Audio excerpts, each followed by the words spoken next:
Bugun 11 oylik qizimga ana shu mevalarni taklif qilib ko'ramiz. Reaksiyasini birga ko'ramiz. Qani ketdik.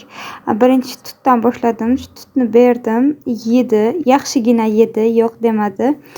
Undan keyin golubikaga o'tdim. Buni ham yeb ko'radi deb o'yladim. Yo'q, boshini og'ziga tiqqanim bilaman, tuflab tashladi. Keyin ezib berdim. Что yesin deb, yo'q, buni ham yemadi, qaytib tuflab tashladi bunisini ham. Keyin ananasga o'tdim. Ananasni birinchi boshiga shunday berdim.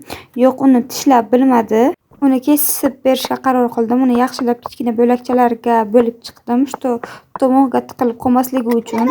Yo'q, uni taklif qilib ko'rdim. Yo'q, uni yedi, yaxshigina yedi, bosh tortmadi. Mani qizim o'zi shirin narsalarni yaxshi ko'radi. Nordonroq tam bo'lsa, sirazi bosh tortadi. Yo'q, yemayman deydi. Undan keyin golubikani qaytib berib ko'rdim. Yo'q, uni yedi. Reaksiyalarini ko'ringlar. Shu aftlarini bujmaytirib yedi. Undan keyin qizim o'z turukchalarini ko'rsatdi. Uni YouTube kanalimga qo'yganman. Kirib ko'ringlar.